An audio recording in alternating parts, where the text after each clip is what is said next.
We're taking you live to Islamabad, where the Pakistan-Afghanistan Youth Forum is taking place. India and Pakistan are part of the problems in Afghanistan.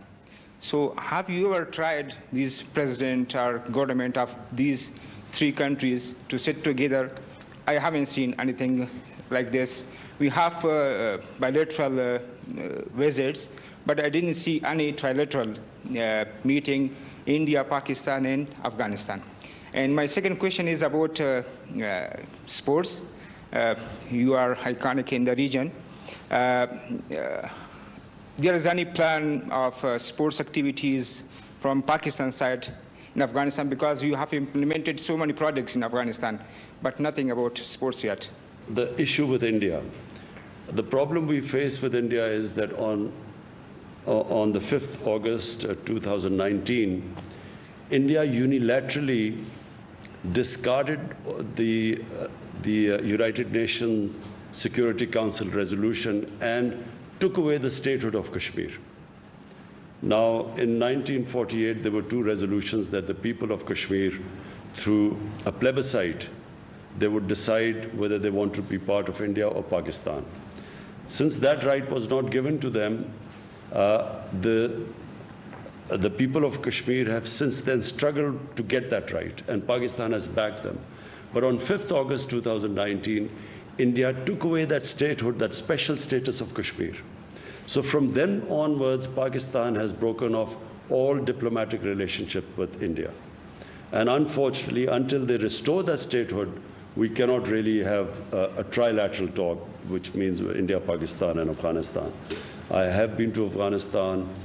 I have good relationship with President Ghani, and our own relationship has been very good, except that recently there have been statements from Afghanistan which basically accuse Pakistan of what is happening there. And it's very unfortunate, because we feel that no country has tried harder than Pakistan to force the Taliban to get on the dialogue table, first with the Americans, and then trying to get them on a dialogue table with the Afghan government. But no country has tried as hard as we have. And this has been verified by the focal person, the United States focal person, Zalmay Khalilzad. Sports. Frankly, I haven't had time for sports in these last 3 years. There have been so many other issues. But what I can say is that I don't think any country, I know the history of cricketing world, no country in such a short space of time has improved in cricket as Afghanistan. It is, someone who understands cricket, I can tell you this is unheard of.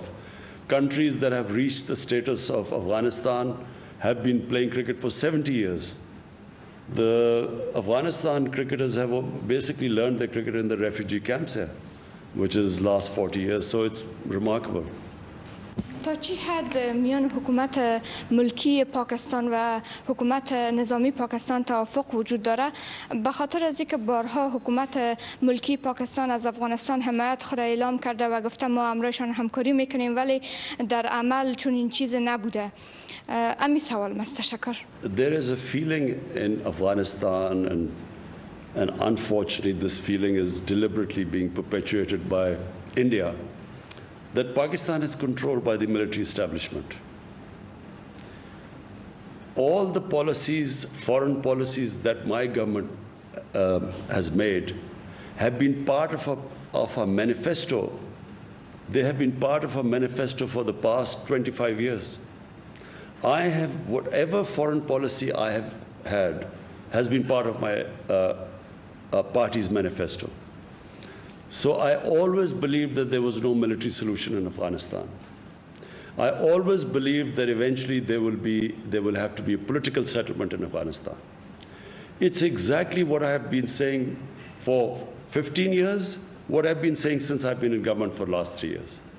The Pakistan army fully supports the government. I always wanted to have peace with India.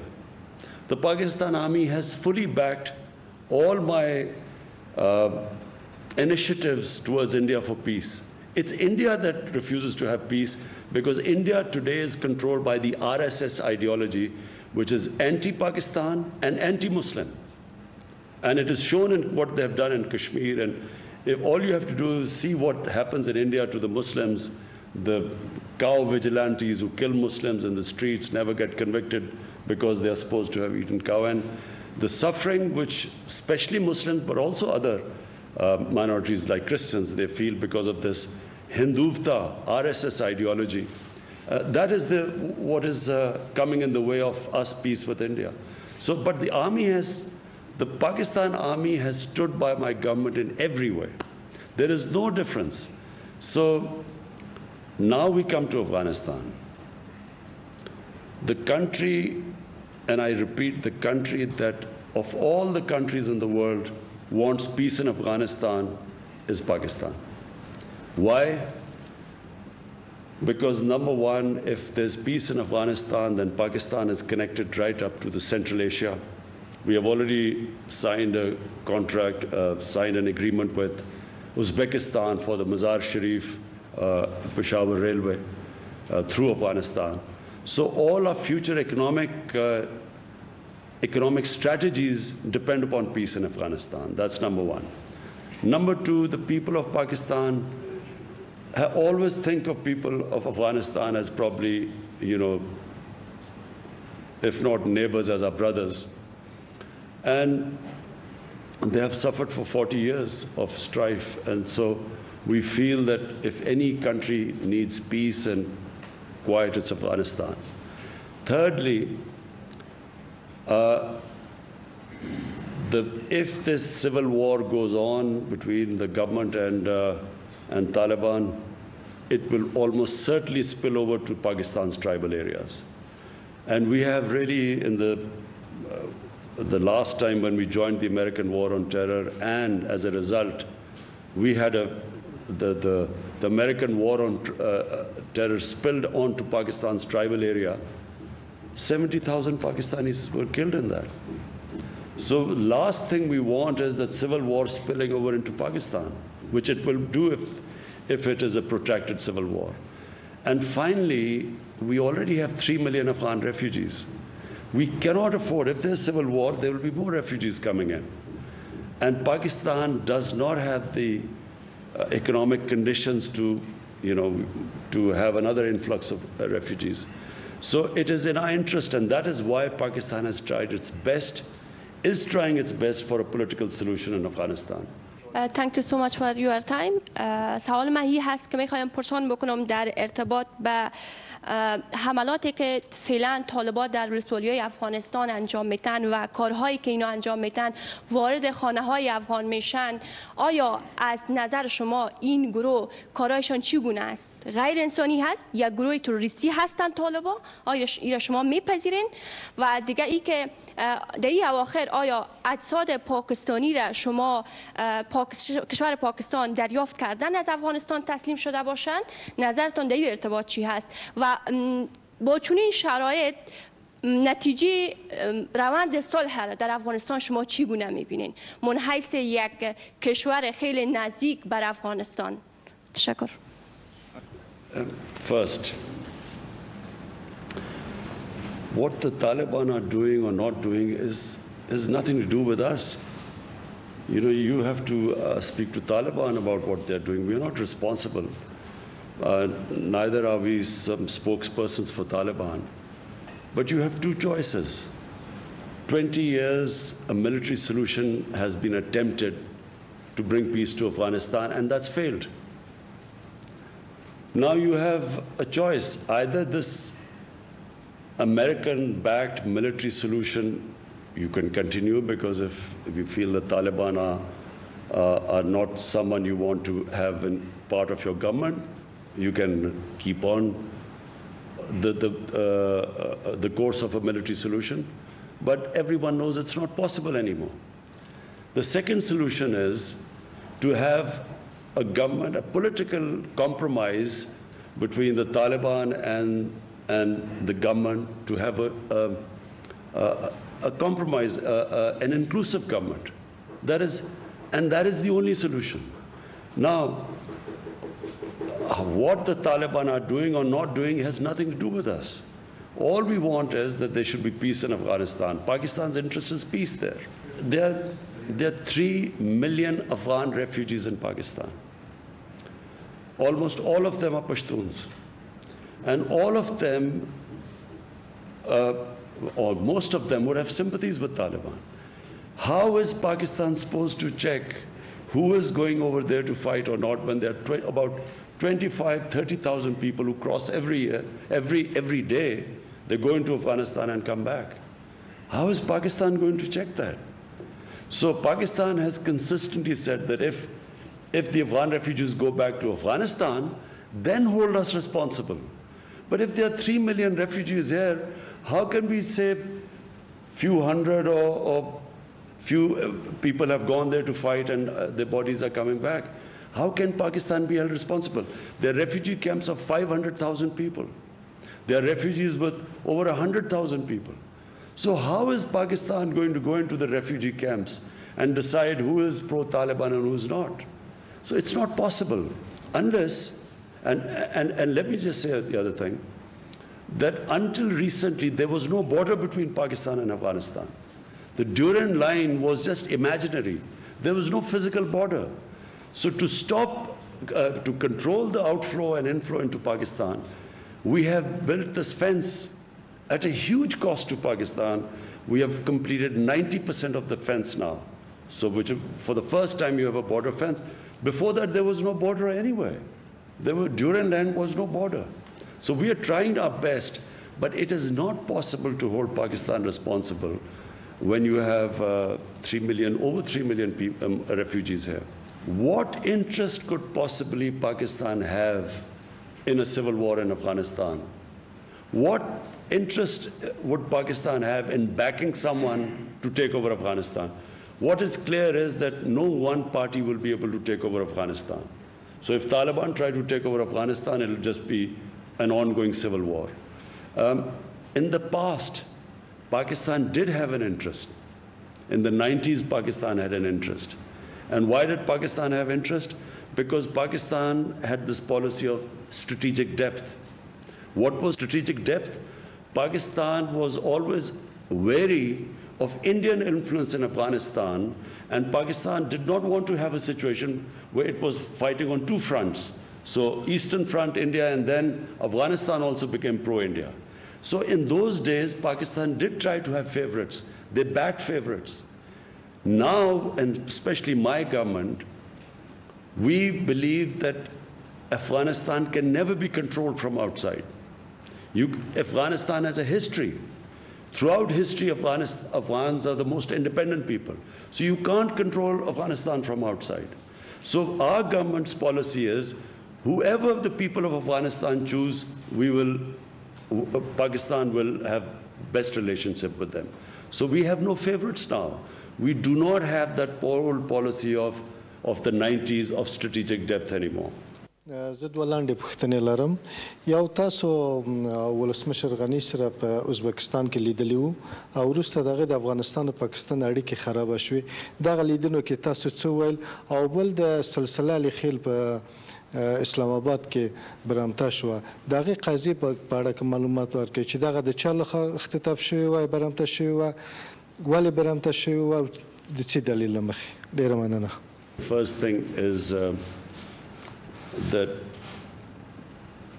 whatever I'm telling you, I told President Ghani. I told him that Pakistan, President Ghani felt that, we should try and stop the people going across. We told them that we can have a joint, we will have a joint inspection. You tell us where people are crossing, we will take action. We assured him about that. Because we know that all the fighting people, if half of Afghanistan is with Taliban, what would they be doing in Pakistan? They talked about families of Afghans, of Taliban in Pakistan. The question is, should Pakistan put their families in jail? What is Pakistan supposed to do with their families if they are here? And then, if there are few Taliban leaders who have families here, the only leverage we have is is because of that. The reason why they actually had talks with the Americans and Pakistan was able to make them have talks with the Americans was because of this leverage. If you put them in jail or if you take action against them, that leverage goes.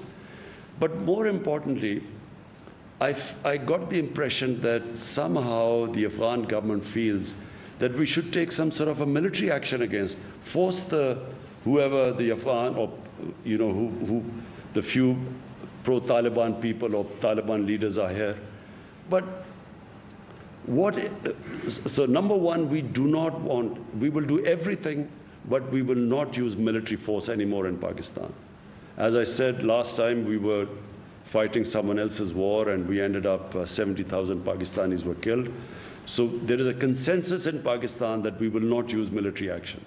Short of military action, we will try our best. How much ever pressure they want us to put on the Taliban, we will, because it is in our interest there's peace in Afghanistan. But we will not use military means. We are clear in Pakistan about that. The ambassador. So, we have detailed now through the Safe City cameras, we have charted out the exact path taken by the daughter of the ambassador. And, the taxi drivers, the taxis which the ambassador's daughter took, we got through the cameras, we got the numbers of the taxis, we called those people up, they've all been interrogated. They have, so unfortunately the explanation doesn't tally what the ambassador's daughter says and what the cameras show, where she says that she was put in a taxi and taken away and there was beaten up. But there is a picture of that taxi and she's sitting there and she's fine. And the driver was called up and the police officer showed. So unfortunately, we didn't get the answers because the police has now all the record, charted all the areas where she went.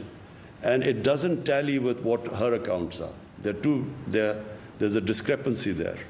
And unfortunately, they went back, so we have no way of confirming what happened. But the account of the ambassador's daughter does not tally with all the cameras which show her going into the 3 different taxis. The taxi drivers were interviewed, got into the police station. It does not match there.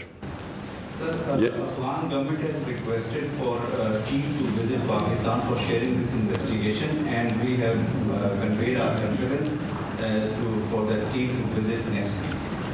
So you've heard that there's a team coming from Afghanistan. We will give them all the information they want. We will give them the pictures from the Safe City cameras, exactly the movements, and so that they can go and ask the questions to the daughter when they go back. بخیر تشکر is an میکنم که فرصت گذاشتین وقت گذاشتین بر ما. میخوایم سوال داشته باشم در قسمت پروسه صلح افغانستان. این که پاکستان بارها گفته که ما در قسمت پروسه صلح با افغانستان صادق هستیم و همکار هستیم. پس مراکز مشورتی طالبان فعلا در قلمرو پاکستان نشان دهنده چی است؟ تشکر. We have consistently asked the Afghan government to tell us where these shuras are and where the hubs are, supposedly where the Taliban are supposed to be. We kept hearing about this when the Americans were conducting operations. There were drone attacks in the tribal areas. Americans were, killing people through drones. So why didn't they spot this Quetta Shura and so on? Because we've always asked them to tell us where this Quetta Shura and so on. The thing is, if the Taliban meet within the Afghan refugee camps, as I said, one of the refugee camps is over 500,000 people. There's another is 100,000 people and so on. So it's not easy for Pakistan to tell them exactly, who's coming and where. This has been asked over and over again, and let me just, in the end, say one thing. The reason why 150,000 NATO troops, the greatest military machine in the history of mankind, the reason why they did not succeed in Afghanistan has nothing to do with Pakistan. It's exactly what the Americans did in Vietnam. When they failed in Vietnam, they blamed, some insurgents from Cambodia or Laos, and they actually bombed Cambodia and completely destabilized Cambodia. But they still didn't make any difference. We were told at one point that the Taliban main sanctuaries were in North Waziristan. They kept pushing us that we should take action in North Waziristan. Finally, after 4 or 5 years, Pakistan actually took action in North Waziristan. 1 million people were internally displaced from North Waziristan when Pakistan took action. 1 million people were displaced. Some Pakistani soldiers lost their lives. The whole area was cleared. But what difference did it make? This was in 2014. It made no difference at all. Nothing happened. I mean, it's not that suddenly the NATO troops won the war in Afghanistan. Nothing happened. So, this blaming for a flawed strategy, surely the Americans should have started talking to the Taliban from a position of strength.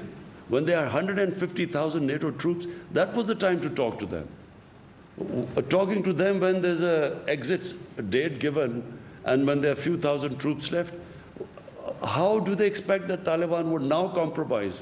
The time to make them compromise or a political settlement was when they were in a position of strength. Half the Afghanistan is in Taliban hand. Why do they need Pakistan now? که امریکا له تاسو نه غوښتنه وکړي چې د پاکستان د خاورې د افغانستان په خاوره کې پوځي عملیات وکړي، آیا تاسو د پوځي عملیاتو یا هوایي عملیاتو اجازه ورکوي؟ او دویم سوال، د افغانستان او پاکستان د روابط چې اوس خراب شوي، د دې عواقب تاسو څنګه ارزوئ؟ Now my question is that what will the Americans achieve operating from Pakistan what they could not achieve in 20 years operating from Afghanistan? I don't know. If someone can convince me that suddenly it would make a big difference and there will be peace in Afghanistan by them operating from Pakistan, maybe we would consider it. But what they haven't achieved in 20 years, how do they expect to achieve right now from Pakistan, having bases there? All it will do is, it will involve Pakistan in a conflict which Pakistan has nothing to do with it. So why would we want another conflict on our hands when already when we were fighting the US war on terror, we lost 70,000 people, over $150 billion lost to the economy. Why would we want to get ourselves in another conflict? So that's the reason why Pakistan sees absolutely no reason for them to have bases and operating from within Pakistan. Future relationship with Afghanistan, I see our relations between the two countries will get stronger with every passing year. And the reason is that Afghanistan needs Pakistan, Pakistan needs Afghanistan. No country would benefit more from open borders than Pakistan and Afghanistan, because Pakistan would benefit from access to Central Asian markets. They are emerging markets, they are growing very quickly. There's energy corridor as Afghanistan from Central Asia, so we will gain from it. And Afghanistan, of course, has a huge Pakistani market of 220 million people, and then a port, Gwadar port, and of course, Port Qasim. So it's a mutually beneficial relationship.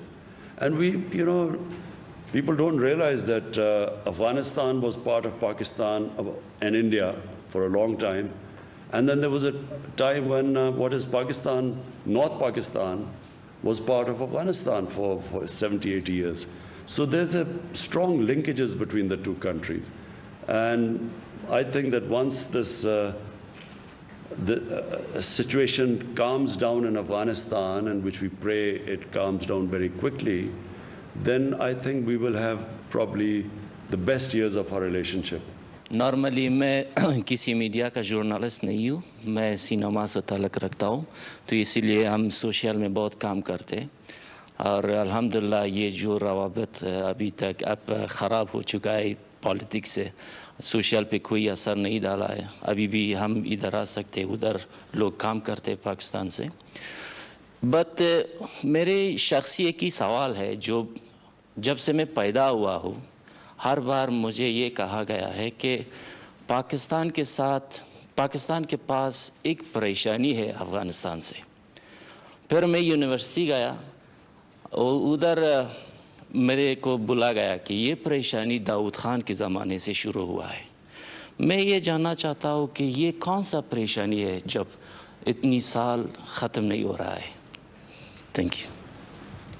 دیکھیں، جو ملکوں کے اندر relation شپ ہوتی ہے نا، وہ کبھی بھی ایک جگہ پہ جا کے نہیں اڑ جاتی، وہ چینجبل ہے، ڈائنامک چیز ہے.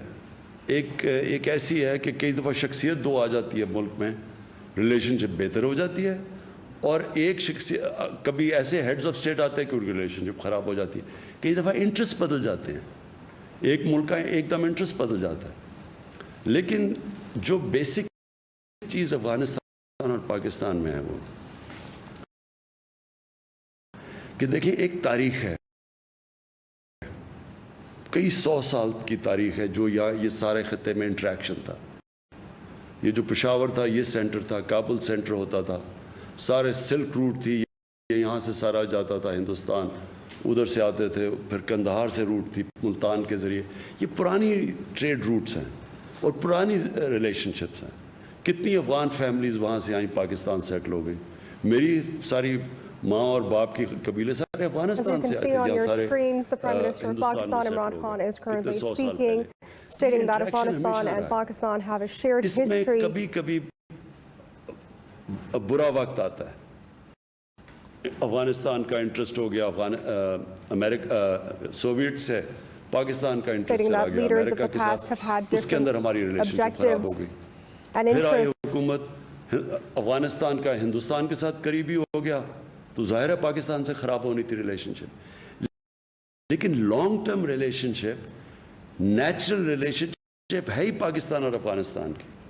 Stating that the natural relationship between Afghanistan and Pakistan is very strong. And that was the Prime Minister of Pakistan, Imran Khan, speaking at the Pak-Afghan Youth Forum, which called on Prime Minister Imran Khan, and where he discussed the good relationship between Afghanistan's President Ashraf Ghani, although recent statements have strained that relationship, but Pakistan has worked tirelessly to get the Taliban to the negotiation table, further stating that Pakistan wants peace with India and India refuses to have peace, considering the RSS is the justification for it. For more on this, you can stay tuned to our next broadcast, or you can follow us on our social media at indus.news.